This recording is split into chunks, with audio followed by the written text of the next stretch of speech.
महाराष्ट्र के सपा विधायक अबू आजमी विवादों में इस समय चल रहे हैं। अबू आजमी के औरंगजेब की तारीफ पर बयान दिए जाने के बाद बवाल मच गया है। उन्होंने अपने एक बयान में मुगल शासक औरंगजेब का महिमा मंडन किया। हालांकि विवाद बढ़ा तो उन्होंने माफी मांग ली। बीजेपी ने आपत्ति जताई, विरोध किया तो कई नेता ऐसे भी सामने आए जो अबू आजमी के बयान को सही ठहराते देखे गए। कुछ ऐसे नेताओं के बयान भी सामने आए जिन्होंने अबू आजमी के बयान का बचाव किया और औरंगजेब के शासन में समर्थन उनके शासन का किया। इसमें कांग्रेस सांसद इमरान मसूद और कांग्रेस नेता राशिद इल्वी का नाम भी शामिल है।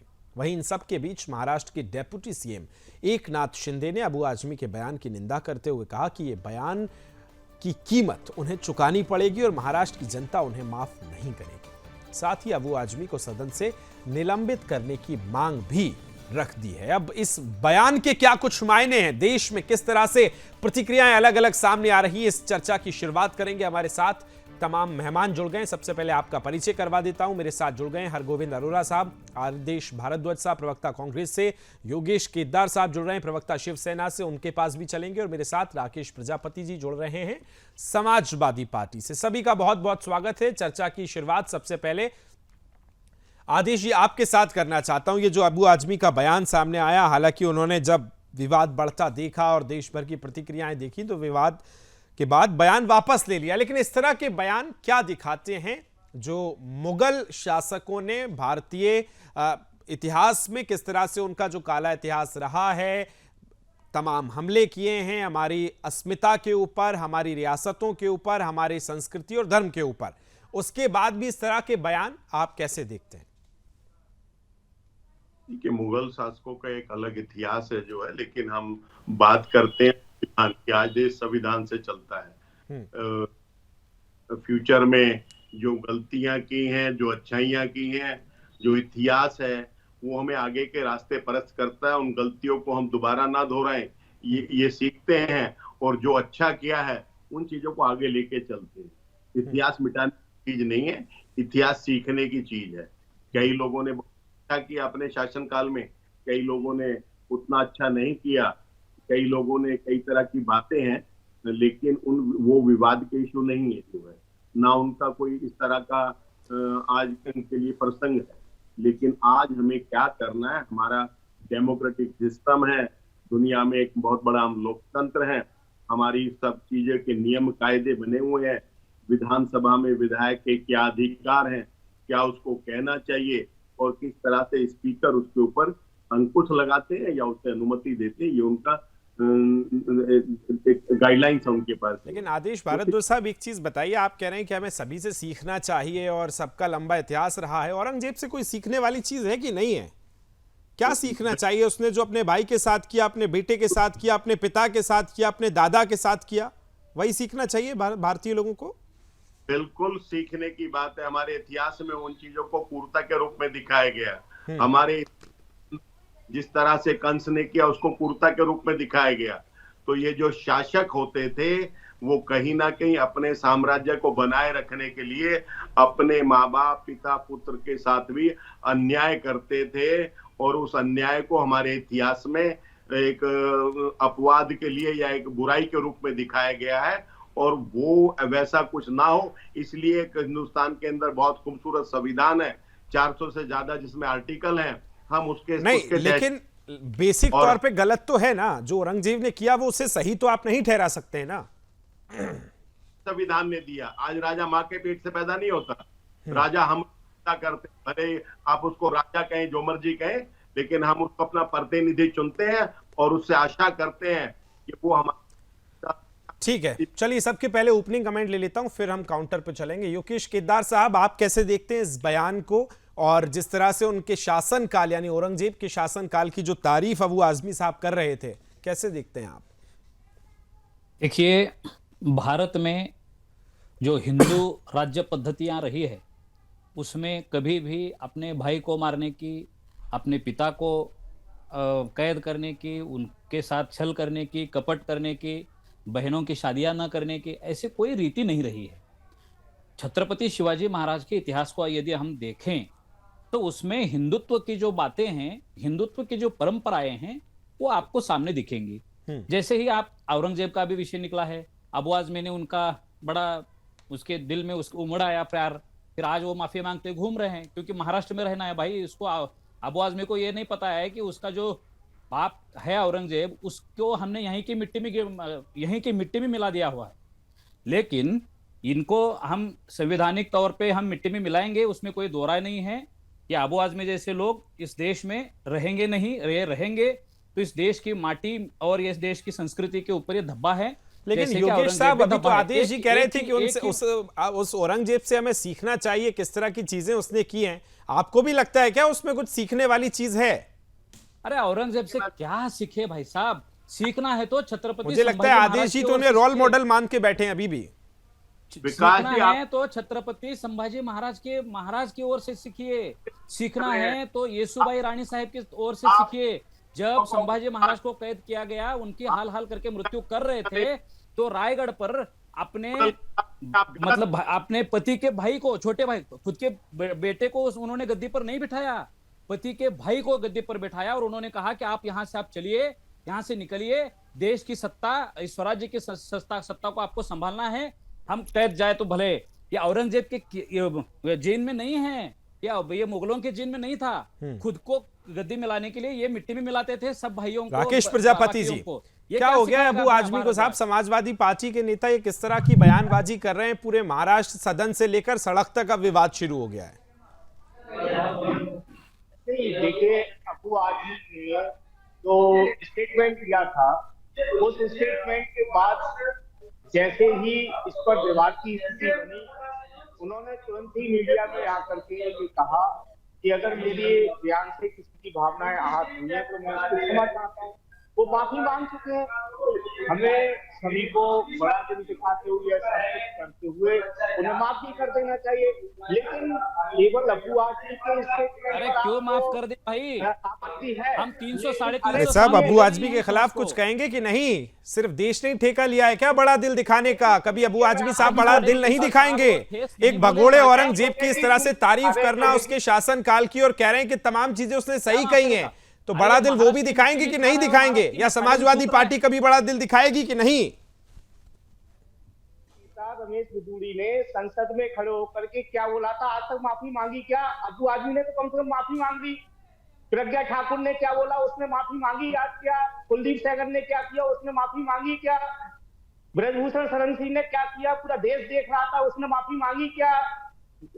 अजय मिश्रा टोनी ने क्या किया? उसने माफी मांगी क्या? कम से कम हमारे नेता ने बड़ा दिन दिखाते हुए लोगों की भावनाएं तुम्हारे नेताओं ने जिन लोगों का आप जिक्र कर रहे हैं सर, उसमें किसी मुगल शासक की इस तरह से तारीफ करना, देखिए भारतीय राजनीति में बहुत सारी चीजें ऐसी होती हैं, बयानबाजी होती है, आरोप प्रत्यारोप होती है, वो मैं किसी पार्टी की नहीं कह रहा हूं, चाहे वो समाजवादी पार्टी हो, बीजेपी हो, कांग्रेस हो, कोई भी हो, लेकिन किसी मुगल शासक को जो भगोड़ा रहा है, जिसने अपने पिता के साथ क्या किया, अपने भाई के साथ क्या किया, अपने बच्चों के साथ खानदान को सियासत पे रख दिया, और आप उसकी तारीफ कर रहे हैं और उसकी आप तुलना कर रहे हैं छत्रपति शिवाजी महाराज जी से। विकास जी झूठ मत बोलिए बैठ करके, कम से कम मैंने उनकी तारीफ का कोई एक शब्द बोला है? नहीं, आपकी नहीं कह रहा हूं मैं। राकेश भाई पहले तो आप क्लियर हो जाइए, पहले आप क्लियर हो जाइए। मैं अबू आजमी की बात कर रहा हूं, आपकी बात नहीं कर रहा हूं। मैंने पहले ही कहा था कि अबू आजमी साहब ने जो स्टेटमेंट दिया, उस स्टेटमेंट से किसी की भावनाओं की आहत हुई, इसलिए उन्होंने अपनी माफी मांग ली, बड़ा दिल दिखाते हुए माफी मांगी, और हम लोग भी बड़ा दिल दिखाते हुए उन्हें माफ कर देना चाहिए। अरे योगेश केदार साहब, हो जाएगा क्या? इस माफी मांगने से हो जाएगा? सस्ती लोकप्रियता के लिए आप इस तरह की बयानबाजी कर लें पहले, और बाद में कह दें कि माफ कर दीजिएगा साहब, किसी के सेंटीमेंट अगर हर्ट हो गए हो तो। अबू आजमी बड़ा दिल क्या दिखा रहा है भाई? खा रहा है यहाँ पे महाराष्ट्र की मिट्टी का, खा रहा है यहाँ छत्रपति शिवाजी महाराज की मिट्टी का, हिंदुस्तान की मिट्टी का, और गा रहा औरंगजेब का। क्या बड़ा दिल दिखा रहा तेरा नेता? तुम माफी मांगना चाहिए, अखिलेश यादव ने माफी मांगना चाहिए। ये राकेश प्रजापति, क्या बड़ा दिल दिखाया तुम्हारे नेता ने? क्यों बोला उन्होंने? अरे आज तक हम अपने ठेस हृदय में रख के चलते हैं महाराष्ट्र के लोग, कि एक एक तिल तोड़ के उनको मारा गया है छत्रपति संभाजी महाराज को। इस देश की संस्कृति, आज जो राकेश प्रजापति हो ना, वो संभाजी महाराज के बलिदान के कारण हो, नहीं तो आज ना आपका भी मुगल के वंशजों के नाम लग जाता। क्या बात कर रहे हो? डॉक्टर भीमराव अंबेडकर के संविधान की वजह से हूँ, ठीक है ना? डॉक्टर भीमराव अंबेडकर का संविधान है। देखिए बाबा साहेब अंबेडकर जी का संविधान, जो बाबा साहब अम्बेडकर जी का संविधान है वो बाबा साहब भी छत्रपति शिवाजी महाराज को आदर्श मानते थे। नहीं घुसने दिया था हम लोगों को। अरे छत्रपति शिवाजी महाराज को आदर्श मानते थे बाबा साहब भी। लोगों ने स्कूल में नहीं घुसने दिया था। राकेश प्रजापति जी, मैं मराठा हूँ। बहुत से शासक हुए हैं, उन्होंने हम लोगों को स्कूल में नहीं घुसने दिया था। कैसी बातें करते हो तुम लोग? अरे भाई साहब सुनो, राकेश भाई, बहुत से शासक ऐसे भी हैं जिन्होंने बहन बेटियों माँ की संतानों को लूटा है, शायद इनको नहीं देखा है आपने। अखिलेश यादव जी प्रजापति जी सुनिए, आप जैसे लोग तो स्कूलों में भी नहीं घुसने दिया था। अरे संविधान की बात कर रहे हो, संविधान को सब मानते हैं, आप भी मानते हैं, मैं भी मानता हूँ, जितने लोग बैठे हैं यहाँ सब मानते हैं, लेकिन वो ये कह रहे हैं कि जिस संविधान तक देश पहुंचा है उसके पहले बहुत हमारे क्रांतिकारियों ने लड़ाई लड़ी है, ये मत भूलिएगा राकेश भाई। साहू महाराज ने बाबा साहब को भी बहुत सम्मान दिया था, उनको पढ़ाया था, उनको उनके अच्छा, कारण मुझे एक बात बताइए, मुझे एक बात बताइए राकेश भाई, ठीक है आप कह रहे हैं कि माफी मांग ली गई है, लेकिन आदेश जी मेरा सवाल आपसे, ठीक है दोनों के पास लौटूंगा भाई, ऐसे मत करिए प्लीज, आवाज नहीं जाएगी। आदेश जी मेरा सवाल ये है कि वो बयान जो देश की लोगों की सेंटिमेंट्स को हर्ट्स करते हैं, इस तरह के बयान देने की नेताओं को जरूरत क्या है? क्या इतनी सस्ती लोकप्रियता पसंद है क्या भारतीय राजनीति के नेताओं को, या अबू आजमी जैसे नेताओं को? आदेश जी। विकास जी, सबसे पहले तो मैं सर आपकी आवाज ब्रेक हो रही है, प्लीज चेक कर लें, टेक्निकल टीम से मैं कहूंगा। राकेश भाई सवाल भी मेरा आपसे यही है। चलिए इसी बीच एक बड़ी खबर आ रही है, सभी के पास लौट रहा हूं, बड़ी खबर, ब्रेकिंग न्यूज आ रही है। और ब्रेकिंग न्यूज क्या है? ब्रेकिंग न्यूज बड़ी खबर ये कि अबू आजमी विधानसभा से निलंबित कर दिए गए, सस्पेंड कर दिए गए, ये बहुत बड़ी खबर। क्रिया की प्रतिक्रिया हो गई है। औरंगजेब को लेकर विवादित बयान दिया था डेप्यूटी सीएम एकनाथ शिंदे ने, ये मांग की थी कि उनको सदन से निलंबित किया जाए। विवादित बयान को लेकर औरंगजेब को महान बताया था, रोल मॉडल माना था अपना, और लिहाजा क्रिया की प्रतिक्रिया हो गई है और अबू आजमी विधानसभा से निलंबित कर दिए गए। बैक टू डिबेट, सभी गेस्ट के पास चलेंगे, लेकिन उससे पहले तस्वीरें देख लीजिए। ये तस्वीरें बयान कर रही है कि किस तरह से एक बयान ने महाराष्ट्र की सियासत में हलचल ला दी है। वो विवादित बयान जिसने हजारों लाखों करोड़ों लोगों की भावनाओं को आहत किया, और औरंगजेब जैसे भगोड़े शासक को, उस शासक को जिसने सिर्फ अपने शासन के लिए अपने परिवार, अपने पिता, अपने भाई को बलि चढ़ा दिया, उस शासक को महान बताना आपको आज के समय में कितना भारी पड़ेगा। जिस संविधान की दुहाई राकेश भाई दे रहे थे, उसी संविधान ने आज अबू आजमी को सदन से निलंबित कर दिया। इस वक्त की सबसे बड़ी खबर आपको बता रहे हैं, विवादित बयान को लेकर यह कार्रवाई हुई है। सदन की सीधी तस्वीरें आपको दिखा रहे हैं, और इस समय जो सांसद हैं, जो विधायक हैं, उनकी अलग अलग प्रतिक्रियाएं भी सामने आई हैं, लेकिन ये सदन की तस्वीरें दिखाती हैं कि किस तरह की अब एक्शन जो है हो रहा है। योगेश केदार साहब, किस तरह से इस एक्शन को देखते हैं? आपके नेता एकनाथ शिंदे ने यह मांग रखी थी कि सदन से बाहर किया जाए, आपकी प्रतिक्रियाएं और तस्वीरें ये दिखाते रहिएगा। देखिए ये महाराष्ट्र योगेश केदार साहब, देखिए ये महाराष्ट्र की मिट्टी है, ये महाराष्ट्र है, यहाँ पे ऐसे मुगलों की तरफदारी तो नहीं चलेगी, ये नहीं चलेगी, नहीं चलेगी किसी भी हालत पर। हमारे एकनाथ शिंदे साहब ने अत्यंत योग्य समय पर यह भूमिका ली, और आज सपा के जो सांसद विधायक है उनकी आज इस्तीफा हुआ है।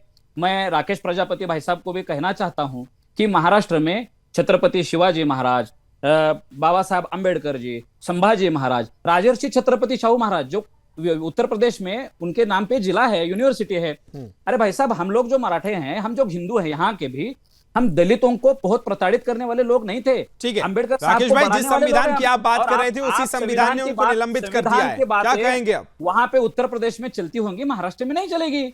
हम औरंगजेब को नहीं स्वीकारेंगे किसी भी हालत पर। और आप सर पर लेके घूम जाओ, आप पाकिस्तान में जाके आओ वापस फिर से एक बार, महाराष्ट्र में नहीं आना। ठीक है योगेश साहब, लौट रहा हूं आपके पास, बोलिए राकेश भाई। देखिए, अगर संवैधानिक रूप से उन्हें निलंबित किया गया है तो उसके लिए कोर्ट बना हुआ है, एमएलए एमपी कोर्ट जाएंगे वो, ठीक है, और एमएलए एमपी कोर्ट में जो भी डिसीजन होगा वो डिसीजन उनके लिए मान्य होगा, उसमें कोई परेशानी बात नहीं। हम स्वीकार करते हैं अगर उन्हें निलंबित किया गया है सरकार द्वारा। लेकिन यहाँ ये कहना चाहता हूँ कि जिस तरीके का तानाशाही, अच्छा एक बात बताइए राकेश भाई, एक छोटा सा सीधा सा मेरा सवाल, क्या आपको लगता है कि अबू आजमी ने वो बयान गलत दिया? अरे सुन तो ले पहले मेरी बात को। इस देश में एक इस देश में तानाशाही का आलम पूरा देश देख चुका है कि एक दिन के अंदर 155 सांसदों को निलंबित किया गया। पूरे भारत के इतिहास में कभी ऐसा नहीं हुआ कि 155 सांसदों को तुमने बाहर कर दिया। तो इतिहास में ठीक से पढ़ा नहीं है आपने, बहुत सारे सांसदों को जेल में डाल दिया था इस भारत के इतिहास में। तो इतिहास में मत जाइए, वर्तमान में रहिए। वर्तमान में आपसे सवाल यह है कि क्या इस बयान की आप आलोचना करते हैं या समर्थन करते हैं, इतना बता दीजिए मुझे। अगर देखिए सीधी सी बात मेरी है, अबू आजमी जी का अगर बयान उन्हें ऐसा लगता था कि सही था तो वो माफी नहीं मांगते, ठीक है। इसका मतलब उन्होंने माफी मांगी, इसका मतलब उसका बयान कहीं ना कहीं गलत था, ठीक है। योगेश भाई, राकेश भाई मैं आपसे पूछ रहा हूं कि राकेश प्रजापति अपनी सोच क्या रखते हैं? अगर आप पार्टी के राष्ट्रीय प्रवक्ता हैं तो आपकी पार्टी और आपका स्टैंड क्या है उस बयान के ऊपर, ये मुझे बता दीजिए। आतंकवादी एक देश की 18% आबादी को बोलते हैं, इस पे माफी नहीं मंगवाएंगे क्या? पैरवी करना बंद कर दीजिए। आदेश जी, इस एक्शन को कैसे देखते हैं आप, जो सदन से आज निलंबित यानी सस्पेंड कर दिया है अबू आजमी को? आदेश भारद्वाज साहब। आदेश जी, आवाज मिल रही है आपको मेरी? जी बोलिए आदेश जी, आपकी आवाज नहीं आ रही है मुझ तक। हाँ विकास जी, पता है हमारी जी, सवाल मेरा यही है, इस एक्शन पे किस तरह से आप देखते हैं, जिस तरह से सदन से उनको सस्पेंड कर दिया गया है और जो मांग सड़कों पर देखने को मिली, कई लोग सड़कों पर उतर आए और कहा कि एक क्रूर जो शासक था वो रोल मॉडल इस देश का नहीं हो सकता है। आदेश जी। क्रूर उस वक्त सर आवाज ब्रेक हो रही है आपकी। योगेश जी बोलिए। जी देखिए, महाराष्ट्र में जो इतने यहाँ के सारे एमएलए थे सभी पार्टियों के, मैं ये नहीं कह सकता कि भाई सत्ता पक्ष है विपक्ष है, कोई भी औरंगजेब को यहाँ पे स्वीकारेगा नहीं, कोई भी आदमी, यहाँ का कोई भी आदमी हो सकता है। वाकई बिल्कुल, और स्वीकारना भी नहीं चाहिए किसी भी तरह से जिन्होंने हमारी भारत की अस्मिता पर इस तरह से हमले किए, किस तरह की चीजें इतिहास में रही है, सभी को ध्यान होना चाहिए। समय मेरे पास इतना ही था। राकेश भाई आपका, योगेश जी आपका, आदेश जी आपका, तीनों का बहुत बहुत धन्यवाद। थैंक यू सो मच मेरे साथ चर्चा में जुड़ने के लिए। और सवाल आखिर यही कि इस समय मौजूदा वक्त में, जबकि आपको समझना चाहिए कि भारत के लोगों के सेंटिमेंट्स क्या हैं, भारत के लोग अब जागरूक हो गए हैं। अब उन क्रूर शासकों के इतिहास में ही नहीं, पहचान में भी कोई जगह नहीं होगी जिन्होंने भारत की अस्मिता पर प्रहार किए हैं।